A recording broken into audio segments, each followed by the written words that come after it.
너희에게 더욱 많을지어다. 아멘. 2장 9절 말씀으로 같이 읽겠습니다. 다음 페이지에 있습니다. 베드로전서 2장 9절 같이 읽겠습니다. 그러나 너희는 택하신 족속이요 왕같은 제사장들이요 거룩한 나라요 그의 소유가 된 백성이니 이는 너희를 어두운 데서 불러내어 그의 기이한 빛에 들어가게 하신 이의 아름다운 덕을 선포하게 하려 하시니라. 아멘. 2장 9절 한 번 더 같이 읽어보도록 하겠습니다. 그러나 너희는 택하신 족속이요 왕같은 제사장들이요 거룩한 나라요 그의 소유가 된 백성이니 이는 너희를 어두운 데서 불러내어 그의 기이한 빛에 들어가게 하신 이의 아름다운 덕을 선포하게 하려 하시니라. 아멘. 요즘 베드로 전서에 대한 관심이 좀 높습니다. 이유는 영향력 있는 학자들 가운데에서 잇따라 베드로 전서에 관한 책을 쓴 사람들이 많기 때문에 그렇습니다. 물론 좀 미국을 중심으로 한 그런 상황이기는 하지만 우리나라도 미국의 영향하에 있고 교회도 그 점에서는 마찬가지입니다. 그래서 미국의 영향력 있는 학자들이 베드로 전서에 관한 책을 연달아서 썼고 그것이 우리나라에 소개되고 무엇보다 좀 미국의 상황과 우리의 상황은 좀 비슷한 점들이 많아서 최근에 베드로 전서에 대한 관심이 아주 높아졌습니다. 예를 들면 스탠리 하우워스라고 하는 분은 하나님의 나그네 된 백성, 오늘 설교의 제목인데 이런 제목의 책을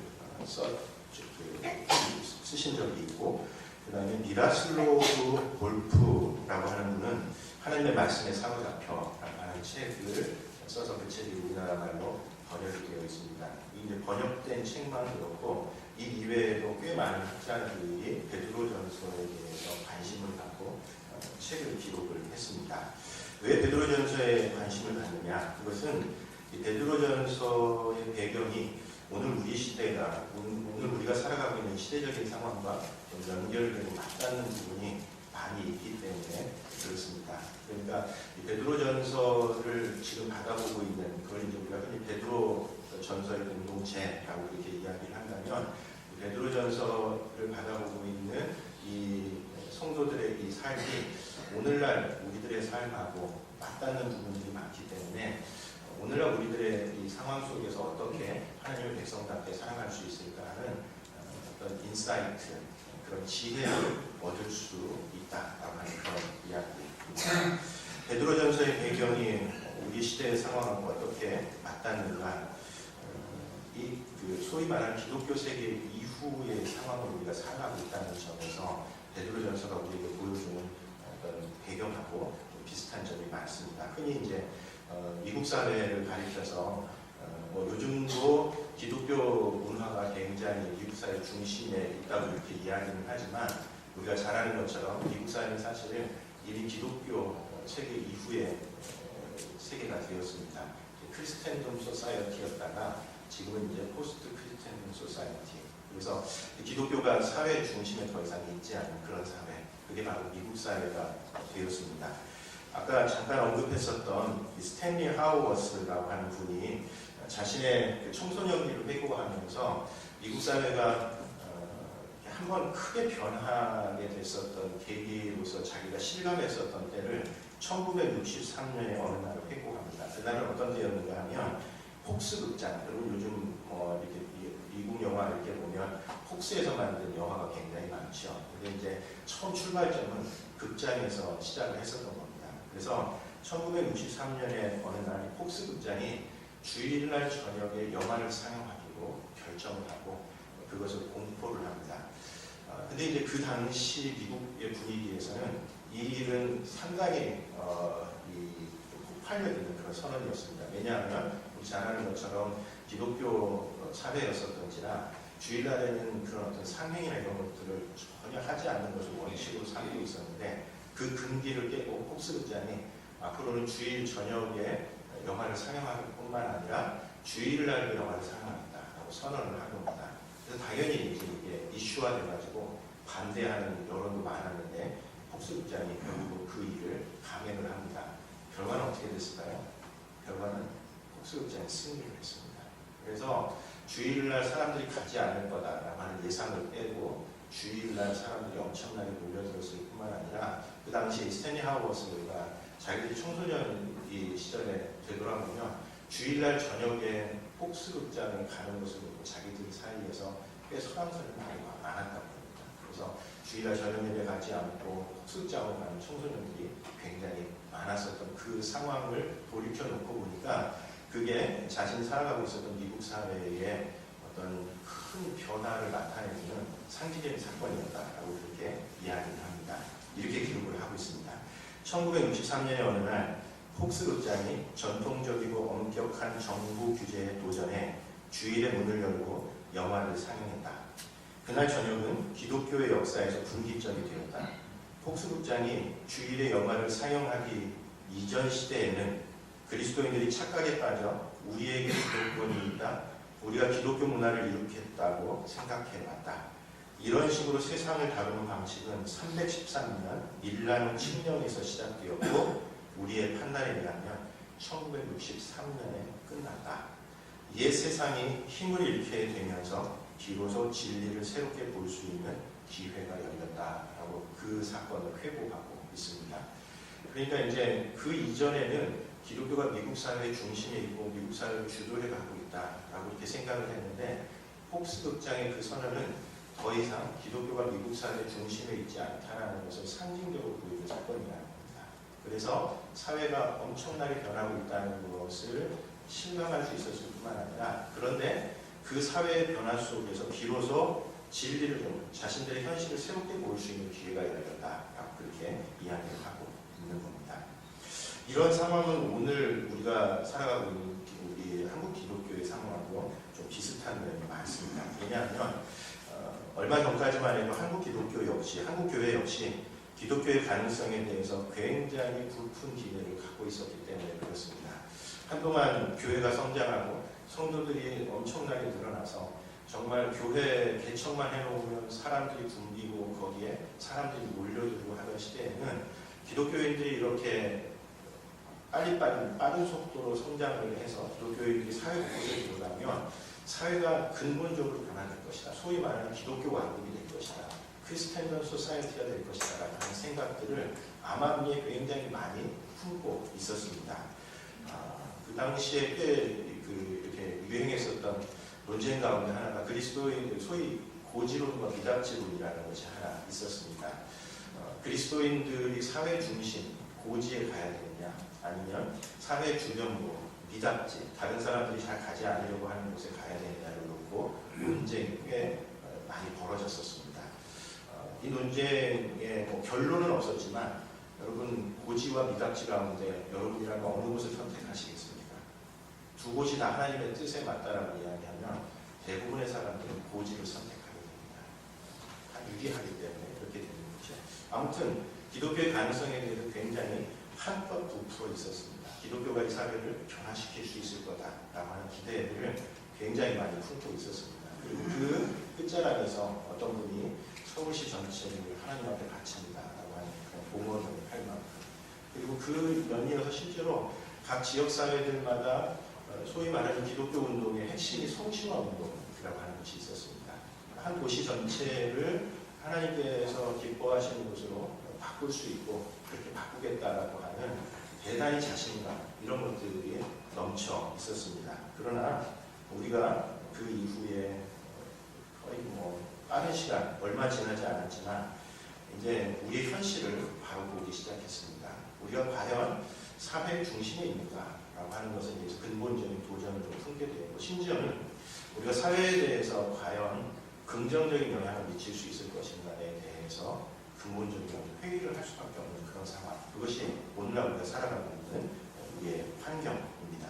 예컨대 주요 교회들이 소위 말하는 적폐의 원상이 되어버렸습니다. 한때는 세계 10대 교회 가운데 유수한 교회, 반 이상의 교회가 우리나라에 있다라고 하는 것이 기독교의 자랑이었죠. 한국 교회의 자랑이었습니다. 그러나 우리가 잘 아는 것처럼 그 교회들마다 전부 다 그 이후에 벌어졌었던 사건들은 이게 정말 교회로서의 거룩성을 잃어버린 그냥 사회에 일반 상식의 눈으로 보더라도 일어나서는 안 될 일들이 그 교회들에서 일어나는 것을 보았고 또 주요 사건들마다 그 중심에 그리스도인들이 다 개입됩니다. 그래서 한 사회가 잘못된 일을 치닫는데 그 중심에서 그리스도인들이 전혀 아무런 역할을 하지 못했을 뿐만 아니라 심지어는 그 부패의 온상이 되어 있는 중심의 그리스도인들이 있는 모습을 보면서 우리가 굉장히 경악했었던 그런 상황이었습니다. 그래서 기독교가 사회에 무엇을 줄 수 있을 것인가에 대해서 굉장히 회의적일 수밖에 없는 그런 상황이고 무엇보다 우리가 세상의 희망이라고 이렇게 얘기할지 모르지만 누구도 믿지 않는 사람들 가운데 교회가 우리들의 희망이라고 얘기하는 사람 한 사람도 없습니다. 그냥 우리가 세상의 희망이다라고 하는 것은 우리들끼리 하는 말이고 사회 분위기가 더 이상 기독교에 대해서 교회에 대해서 그리스도인들에 대해서 그렇게 온정적이지 않다라고 하는 겁니다.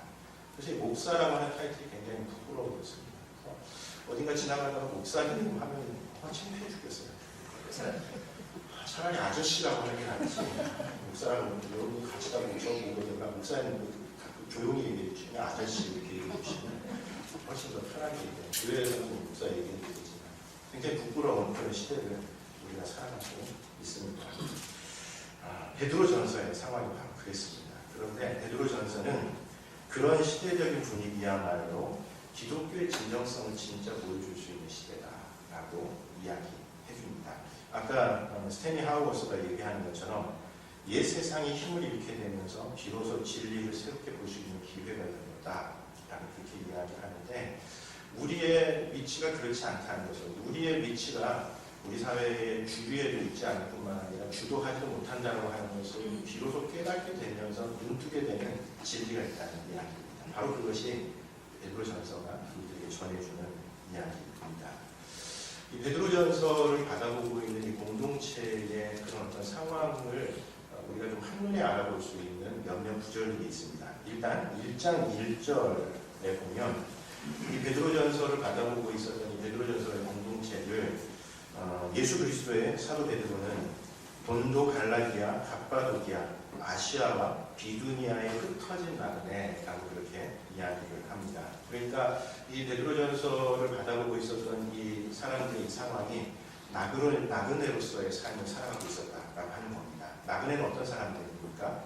한 곳에 정착하지 못하는 좀 이주민과 같은 사람, 외국인과 같은 삶을 살아가고 있었던 사람들이 이 베드로전서를 받아보고 있었던 이 사람들의 상황이었었던 겁니다. 2장 11절에서도 이 베드로전서를 받아보고 있었던 이 사람들의 상황에 대해서 사랑하는 자들아 거류민과 나그네 같은 너희를 권하노니 영혼을 거슬러 싸우는 육체의 정욕을 제어하라 라고 말씀합니다. 이 베드로전서를 받아보고 있었던 이 사람들을 가리켜서 거류민과 나그네라고 그렇게 부릅니다. 거류민이라고 하는 것은 임시체류자들을 가리킵니다. 그러니까 우리식으로 얘기하면 어느 한 곳에 오래 정착하지 못하고 그냥 뭐 직업이라든지 환경에 따라서 잠시 머물다가 다른 곳으로 좀 이주해 가는 그런 사람들을 가리켜서 거류민이라고 이야기를 그렇게 부르는데 이 베드로전서에서 최근에 베드로전서에서 관심을 갖기 시작하면서 이 표현들이 단순히 문학적인 표현이 아니라 사회 계층을 가리키는 표현이다라고 하는 것을 주목하기 시작했습니다. 그러니까 우리들도 이 문학적인 표현, 예를 들면 구름에 달가듯이 가는 나무, 굉장히 우리들이 전해주는 우리 인생이 나그네다라고 하는 의미에서 대단히 좀 어떤 추상적이고 애매한 표현이 아니라 이것은 베드로전서를 받아보고 있었던 이 사람들이 정말 임시체류자로서 그리고 세상 속에서 흩어져 살아가는 한 곳에 정착하지 못하고 좀 떠돌아다니는 그런 삶을 살아가고 있었던 그 사람들이었다는 이야기입니다. 한마디로 사회 주류에 속해 있었던 사람들이 아니라 주변부에서 살아가고 있었던 사람들, 그 사람들이 베드로전서를 받아보고 있었던 사람들이다라고 하는 그런 이야기입니다. 그런 분위기는 이 베드로전서의 가정훈에서도 나타납니다. 2장 18절부터 3장 7절까지의 이 내용은 이게 이제 소위 말하는 가정훈입니다. 초대교회에서는 각 교회들마다 가정훈이라고 하는 것을 가지고 있었던 것 같습니다. 그러니까 가정 안에서 그리스도인이 어떻게 그리스도인답게 살아갈 수 있는가에 대해서 관심이 굉장히 많았었다라고 하는 겁니다. 여러분 그렇죠? 내가 그리스도인이라고 하는 것을 어디선가 표현을 해야 되는데 그 당시 사회에서는 이 가정이라고 하는 공간이 그리스도인을 드러낼 수 있는 아주 좋은 공간이었었던 겁니다. 그래서 이 사도 바울의 서신을 비롯해서 다른 것들을 보면 가정 안에서 예를 들면 부부 간에는 서로 어떻게 대해야 하고 그리고 부모와 자식 간에는 어떻게 대해야 하고 또 상전과 종은 서로를 어떻게 대해야 한다라고 하는 그 일종의 가정의 규율, 가정의 준칙 이런 것들이 굉장히 중요하게 다루어집니다. 베드로 전서에서도 바로 그 내용이 나오는데 2장 18절부터 3장 7절까지의 내용이 바로 그 가정문의 내용입니다. 그런데 이 베드로전서의 가정문은 다른 데 나오는 가정문과 좀 다른 점들이 있습니다. 어떤 점에서 차이가 있나요? 나중에 한번 가셔서 이렇게 오늘 보면 너무 길기 때문에 다 살펴보지는 못하겠지만 어떤 점에서 차이가 있냐면 종들에 관한 교훈만 나오고 주인에 대한 교훈은 아예 없습니다. 너희들 종들에게, 그러니까 이제 사관들에게, 하인들에게 너희들 일하다가 보면 억울한 일 굉장히 많이 당하지 않냐? 주님 생각하면서 잘 견뎌라. 그 얘기를 합니다. 주인은 어떻게 해야 되는가에 대해서 얘기하지 않습니다. 사도 바울의 서신을 보면 하인들은 주인에게 이렇게 하고 또 주인들은 하인들을 한 형제처럼 다루어야 한다라고 하는 이야기를 하는데 베드로 전서에서는 종들에 관한 이야기는 굉장히 긴 반면에 주인에 대한 이야기가 한마디도 나오지 않습니다. 또 부부관계에서도 아내에 관한 부분은 6절이나 되는 반면에 남편에게 열과 성을 다해서 순종하고 남편의 그 내면의 그런 아름다움으로 남편을 변화시켜라 라는 이야기를 하고 반면에 남편에 관한 부분은 한 절에 딱 그쳐버리고 맙니다. 아마 요즘 같았으면 인터넷에 난리가 났을 거예요. 사도 베드로가 소위 말하는 가불 관계에서 을들에게만 책임을 지우다 이렇게 얘기하고 요즘 페미니즘 분위기 속에서 생각하면 사도 바울이 어떻게 여성의 의무만 이렇게 강조할 수 있냐 이러면서 아주 인터넷에 댓글로 난리가 났을 그런 어떤 내용들이 실제로 이 가정에 나옵니다. 그런데 왜 사도 베드로가 왜 이런 식으로 가정을 표현할 수밖에 없었을까 하는 것을 생각해 볼 때에 기독교가 주변부에 있었기 때문이라고 보는 것이 더 올바른 것 같습니다. 여러분 우리 기독교 선교의 초창기를 생각해 보면 기독교 선교의 초창기에 기독교 복음에 대해서 더 우호적이었었던 사람들은 남성들보다 여성들이 훨씬 더 많았습니다. 그리고 상전들보다는 사회 밑바닥에 있는 사람들이 많았습니다.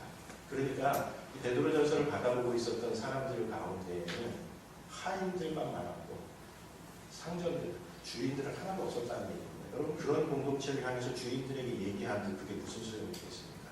그리고 또 이 공동체를 이루고 있었던 대다수의 사람들은 여성들이 훨씬 더 많았고 믿지 않는 남편과의 관계 속에서 그런 어떤 자신들이 그리스도인으로서 더 많은 책임을 질 수밖에 없는 그런 상황이 있었다라고 하는 그런 이야기입니다. 그런 점에서 베드로전서를 받아보고 있었던 입자들은 사회 중심에 있었다기보다는 주변부에 있었던 사람들입니다. 뿐만 아니라 억울한 고난을 굉장히 많이 받습니다.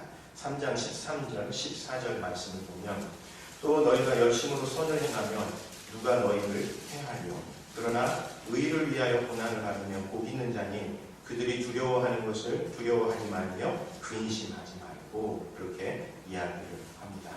그러니까 그리스도인이다라고 하는 이유만으로 억울한 고난을 굉장히 많이 당하고 있었던 사람들. 선을 행하려고 하다가 그것 때문에 오히려 고난을 당하는 그런 상황 가운데 있었던 사람들이라고 하는 겁니다.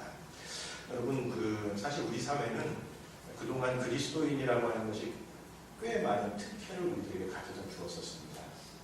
물론 그리스도인이기 때문에 억울함을 당하는 경우들도 있었지만 잘 생각을 해보면 그리스도인이라고 하는 것이 특혜처럼 통하는 것들이 있었습니다. 예를 들면 한때는 뭐 어느 기업이라든지 어느 회사라든지 학교 같은 데 가려고 하면 반드시 세례 증서를 요구하는 경우가 많았습니다. 그래서 목회자들의 고민 가운데 하나가 전혀 신앙생활을 하지 않았었던 사람들 아니면 누구 집사님의 사촌 되는 사람이 어느 날 갑자기 일종의 추천서를 써달라고 얘기하는데 굉장히 곤란합니다. 원칙적으로 써주면 안 되는 거죠. 그 사람을 내가 모르는데 어떻게 써줄 수 있습니까? 그러나 이제 안 써주는 순간 일어나게 되는 온갖 일들이 머릿속에 상상되기 시작하면서 굉장히 애매하게 추천서를 써준다는 이런 얘기를 했습니다. 왜 그런 게 필요할까요? 그리스도인이라고 하는 것이 특혜였습니다. 그리스도인이라고 하는 것을 보장하는 그 순간 꽤 많은 것들이 적고 들어갈 수 있는 사회가 우리 사회였었다라고 하는 겁니다. 그러나 지금은 더 이상 그렇지 않습니다. 그래서 최근에 대학교 신입생들 가운데에는 자신이 그리스도인이다라고 표시하는 사람이 어떤 학교들이 보면 3%가 채 안 된다고 이야기합니다. 그게 현실일 수도 있지만 대체로 우리들의 생각 속에 자기가 그리스도인이라고 하는 것을 밝히는 것이 별로 유리하지 않다는 것을 직감적으로 알고 있는 겁니다. 왜 그럴까요? 기독교가 사회 주변부에 밀려있기 때문에 그렇습니다. 사회 주류에 대인다면 나 그리스도인이라고 하는 것이 정말 꽤 많은 특혜를 가져다 줄 텐데 그렇지 못한 겁니다. 그런데 이 베드로전서에 이 편지를 받아보고 있었던 사람들이 바로 그런 상황이었었다는 겁니다. 그리스도인이라는 이유만으로 고난을 당하기도 하는 상황. 그리고 그런 상황 앞에서 고난당하신 주님을 생각하면서 고난의 상황을 이겨내라 라고 그렇게 권면하는 것이 베드로전서의 이야기 내용입니다. 여러분, 이런 사회 속에서 살아가는 것이 굉장히 쉽지 않은 그런 상황이었을 겁니다. 아마 실망할 수도 있겠고 신앙생활을 하는 것에 대해서 실망할 수도 있겠고 아니면 우리들끼리의 세상과 담을 쌓고 우리들끼리 모여서 우리들끼리 즐겁게 보냅시다 이렇게 하면서 지낼 수도 있었을 겁니다. 그러나 사도 베드로는 지금 이때야말로 우리가 사회 주변부에 있는 이때야말로 진짜 기독교 신앙이 가지고 있는 복음의 힘이 무엇인가 하는 것을 드러낼 수 있는 가장 좋은 기회다라고 그렇게 이야기를 합니다. 그런데 이 이야기는 잘 되돌이켜놓고 생각을 해보면 사실은 기독교 역사에서 언제나 입증되었었던 진리입니다. 왜냐하면 건강한 기독교는 사회 주류가 되었었던 적이 거의 없기 때문에 그렇습니다. 기독교가 사회 주류가 되었었던 그때는 어떤 때냐면 사실 기독교가 가장 타락의 길을 걸었었던 때입니다. 왜냐하면 교회에 먹을 것이 굉장히 많기 때문에 그렇습니다. 우리의 욕망을 채울 만한 것들이 교회 안에 굉장히 많기 때문에 사회 주류에 섰던 그 순간은 교회가 사실 타락했던 그 순간인 겁니다. 그리고 뭐 요즘 교회들마다 내분에 휩싸인 교회들 많죠. 어떤 경우는 세습 문제를 놓고 아주 정말 심각한 그런 상황 가운데 있는 교회가 있습니다. 왜 세습 문제가 잘 풀리지 않을까요? 먹을 게 있기 때문에 그렇습니다. 죽더라도 감추어야 하는 진실입니다. 세습을 반대하는 사람들은 그냥 티켓 하나 들고 싸우는 거지만 그 사람들은 자신들의 삶 전체가 걸린 것이기 때문에 이 싸움에서 이겨내기가 참 쉽지 않을 겁니다. 그리고 주위에 선다는 것, 이거는 굉장히 많은 어려움을 기독교의 실제로 많이 가져다 주었습니다. 여러분, 그런 점에서 우리가 사회 주위에 서야만 하나님께 영광을 돌려드릴 수 있다. 하나님께서 우리가 사회 중심에 섰을 때에만 하나님께서 우리를 통해 영광 받으신다. 라고 하는 이런 어떤 신앙의 논리에 우리가 빠질 필요가 없습니다. 왜요? 하나님께서는 한 번도 그렇게 역사하시지 않기 때문에 그렇습니다. 우리가 성공하지 못하더라도 그곳에서 얼마든지 하나님의 은혜의 통로가 될 수 있는 겁니다.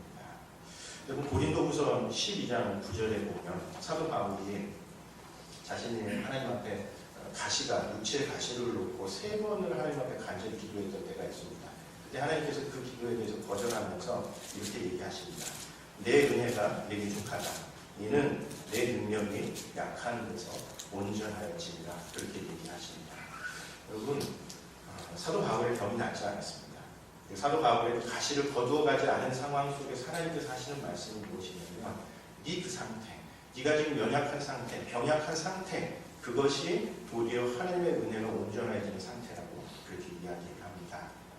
우리는 자꾸만 내가 더 높은 곳에 올라가서 사회의 상위 10%가 되고 성공해야 하나님의 은혜의 통로가 될 수 있다고 생각하지만 하나님의 입장은 그렇지 않습니다. 우리가 병이 나아야만 하나님께 영광 돌려드리는 은혜의 통로가 될 수 있는 것이 아니라 내 약한 모습 그대로, 내가 지금 살아가는 이 삶의 모습 이대로, 내가 비록 주변부에 있고 누구 한 사람 나에 대해서 주목해 주지 않는 이 상황 속에서도 얼마든지 하나님의 은혜의 통로가 될 수 있고 진짜 복음의 진정성이 무엇인지를 드러낼 수 있는 자리에 우리가 서 있다라고 하는 그런 이야기입니다. 그런 점에서 우리가 지금 있는 이 자리가 하나님의 아름다운 법을 선전하시는 가장 좋은 자리인 줄 믿습니다. 내가 더 높은 곳에 가야 혹은 내가 더 건강해져야 내가 더 부자가 돼야 하나님께 영광을 돌려드릴 수 있는 거 아닙니다. 얼마든지 내가 있는 지금 있는 그곳에서 하나님의 은혜의 통로가 될 수 있습니다.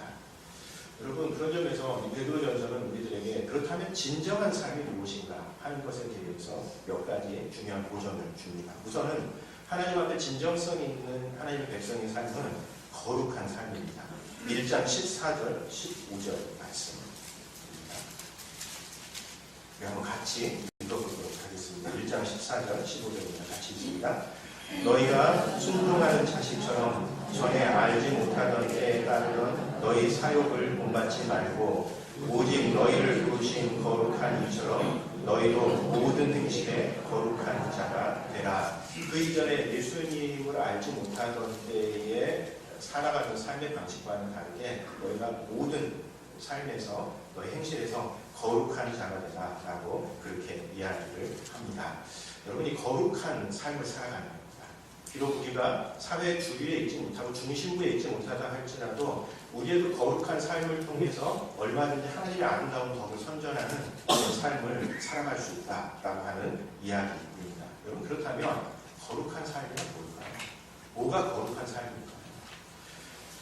어떤 사람들은 이렇게 교회에 나와서 거룩한 행색을 하고 거룩한 옷을 입고 목소리를 개구리 목소리를 내고 와 하고 하는 것들이 거룩한 것처럼 보일지 모르겠습니다. 그러나 오늘 본문 말씀은 우리의 행실이 거룩한 삶을 드러내야 한다고 이렇게 얘기합니다. 여기 행실이라고 하는 이 단어는 베드로전서에서 굉장히 중요하게 한 6-7번이나 등장하는 아나스트로페라고 하는 단어입니다. 그런데 이 단어는 오늘날 우리에게 더 적절한 표현으로 바꾸면 생활 양식이라고 바꾸는 것이 훨씬 더 적절합니다.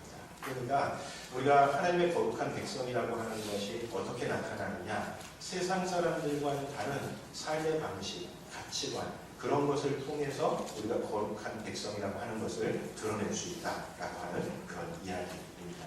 여러분 거룩이라고 하는 것의 가장 기본적인 의미는 구별됨입니다. 다른 것입니다. 세상 사람들과는 다른 생활 방식, 가치관을 가지고 살아가는 그 모습이 오늘날 기독교의 진정성을 드러낼 수 있는 우리들의 삶의 방식이다라고 하는 겁니다. 어떤 것들을 꼽아볼 수 있을까요? 오늘날 우리는 이윤이 최고라고 생각하는 시대를 살아가고 있습니다. 그러나 이윤이 최고라고 생각하는 이 시대에도 여전히 선이라고 하는 소중한 가치가 있다는 것을 잃어버리지 않는 겁니다. 효율이 미덕이라고 생각하는 시대를 우리가 살아가고 있습니다. 그러나 효율 미덕의 시대에도 인간다움이라고 하는, 인간미라고 하는 것이 소중한 가치라고 하는 것을 우리 그리스도인들을 통해서 드러내고 보여줄 수 있어야 합니다.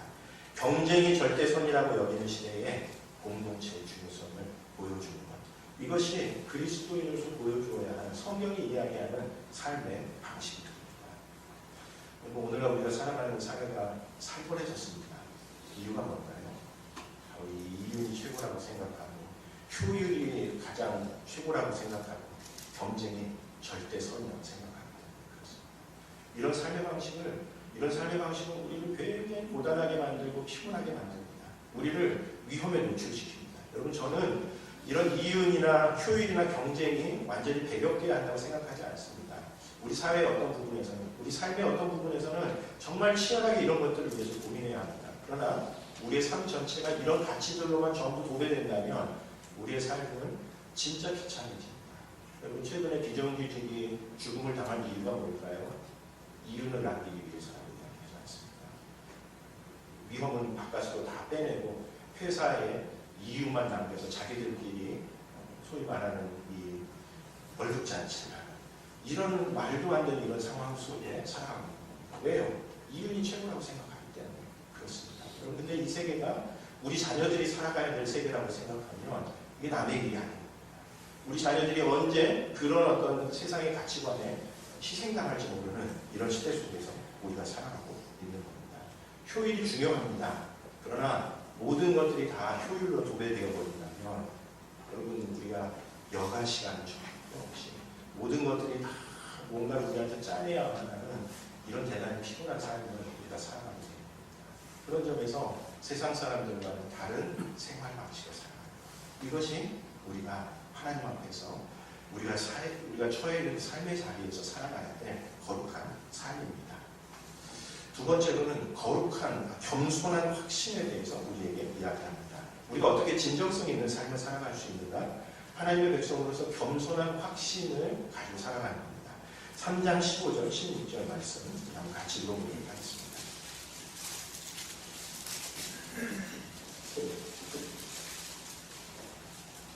3장 15절, 16절 말씀입니다. 같이 읽습니다. 너희 마음에 그리스도를 주로 삼아 거룩하게 하고 너희 속에 있는 소망에 관한 이유를 묻는 자에게는 대답할 것을 항상 준비하되 온유와 두려움으로 하고 선한 양심을 가지라. 이는 그리스도 안에서 너희의 선행을 욕하는 자들로 그 비방하는 일에 부끄러움을 당하게 하려 함이라.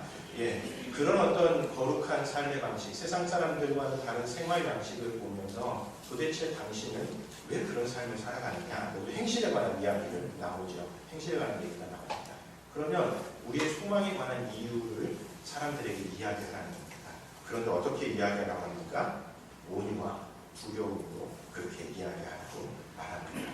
무슨 뜻일까요? 우리가 확신을 가지고 있지만 그 확신이 무리한 확신으로 드러나지 않는다. 온유와 두려움으로 겸손한 확신으로 그것을 표현해야 된다라고 하는 이야기입니다. 여러분, 우리 안에 한때는 그리스도인들이 가지고 있었던 이 확신이 굉장히 무리한 방식으로 세상 사람들에게 표현되는 경우가 너무나 많습니다. 우리 안에 확신을 가지는 건 정말 중요합니다. 그러나 이 확신은 겸손함을 나타내야 됩니다. 여러분, 그렇죠? 진짜 힘 있는 사람일수록 부드럽지 않습니까? 진짜 힘 있는 사람이라고 해서 그 힘을 함부로 사용하지 않습니다. 진짜 부자들은 돈 있는 표시를 내지 않습니다. 오히려 어설픈 사람들이 자기가 가지고 있는 그 힘을 과시하고 싶어서 상대방이 굉장히 무례하게 어떤 요구들을 한다든지 그런 경우 많죠. 얼마 전에도 제가 음바페 얘기를 했지만 음바페는 굉장히 속도가 많습니다. 질주해 나갑니다. 그런데 음바페가 무서운 이유는 부드럽습니다. 멈춰야 할 때 딱 멈추고 방향을 전하는 부드러움. 강화와 부드러움이 같이 있어야 합니다.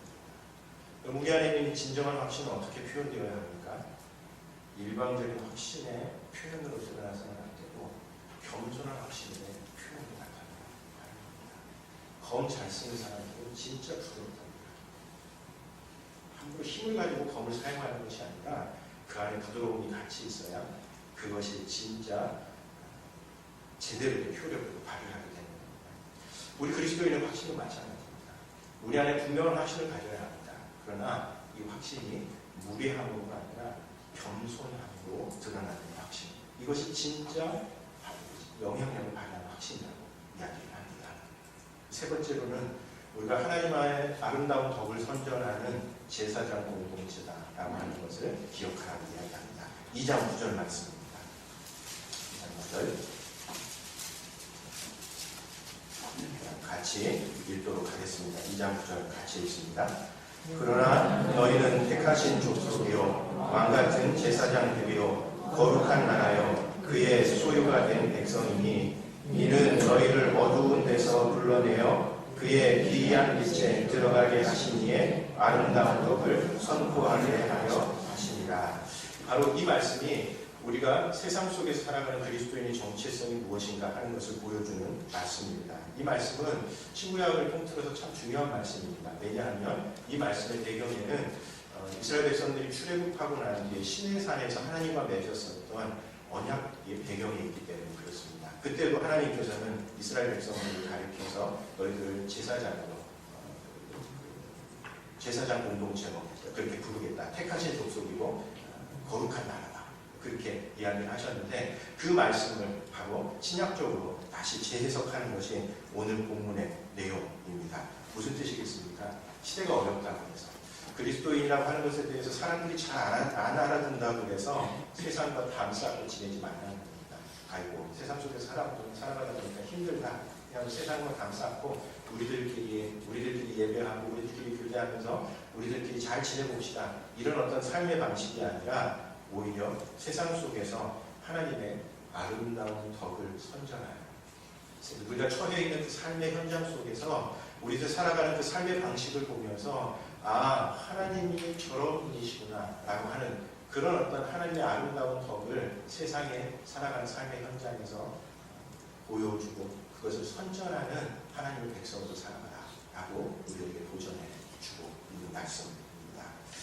이 구절은 특별히 우리가 좀 잘 이해할 필요가 있습니다. 왜냐하면 이 구절이 이 소위 말하는 자본주의 세상 속, 자본주의 세계 속에서 자칫 좀 오해를 불러일으킨 소지가 있기 때문에 그렇습니다. 이 왕같은 제사장이라고 하는 이 표현은 자칫 잘못하면 이 종교 고객들을 양산할 수 있는 그런 말입니다. 그러니까 우리들 자신이 왕이다, 뭐 정확하게 왕은 아니지만 왕에 대행하는 그런 사람들이다 라고 하는 그런 오해를 불러일으킬 수가 있기 때문에 그렇습니다. 그런데 이 표현은 왕실 사제단이라고 하는 표현이 훨씬 더 정확한 표현으로 우리에게 다가오는 것 같습니다. 그렇게 하는 것이 더 정확한 표현이라고 보여집니다. 그러니까 왕이 아니라 왕실에 속해 있는 제사장들이라고 하는 겁니다. 여러분 그렇죠? 왕 주변에 있는 사람들이 자신이 왕이라고 생각하고 행세하기 시작하는 순간 그 나라는 거절하기 시작합니다. 왕이 제대로 잘 통치할 수 있도록 왕의 주변에 있는 신하들과 왕의 주변에 있는 제사장들은 어떤 일을 해야 되냐면 왕을 위해서 부지런히 성실히 일해야 합니다.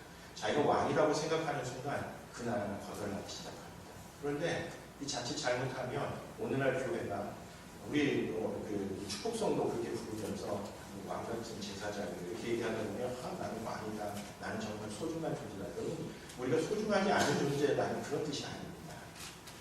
성경에 의하면 왕은 오직 한 분, 하나님밖에 계시지 않습니다. 그리고 우리는 그 하나님께서 이 세상의 진정한 통치자시다라고 하는 것을 잘 표현해서 드러내는 왕실의 제사장들입니다.